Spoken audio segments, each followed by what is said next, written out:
নাৰীৰ কথাৰে। নাৰীগৰাকীয়ে কৈছে, বিয়াৰ পিছত মোৰ গোটেই জীৱনটোৱেই সলনি হৈ গ'ল।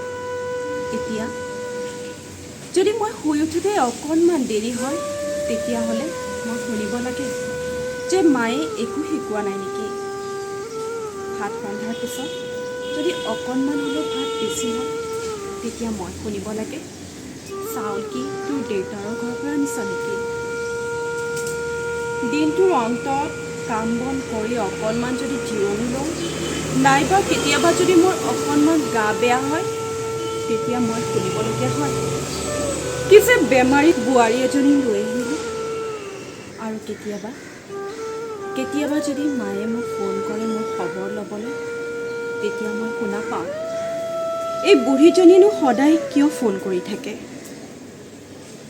আকৌ কেতিয়াবা মই যদি ভাবোঁ মই মনৰ পচন্দৰ কাপোৰযোৰকে পিন্ধোঁ, তেতিয়া আকৌ মই শুনো, এইবোৰ পিন্ধা হেনো মোৰ বাবে নিষিদ্ধ।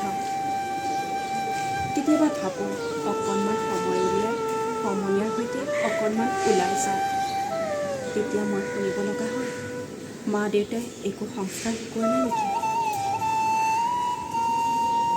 আৰু এইবোৰৰ পিছতো যেতিয়া কোনোবাই সোধে মোক, কেনে আছা তুমি, কেনে খবৰ তোমাৰ, এটি মিছা হাঁহি মুখত লৈ মই উত্তৰ দিওঁ, মোৰ খবৰ ভাল।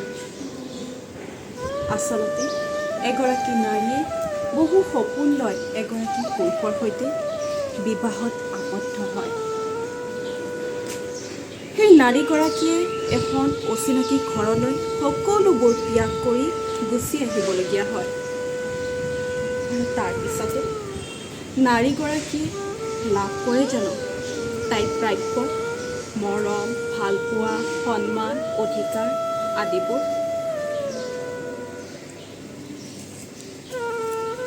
এগৰাকী নাৰীক আপুনি এষাৰ টান কথা কোৱাৰ আগতে এবাৰ ভাবি চাবচোন, এগৰাকী নাৰীৰ মনৰ অনুভৱ।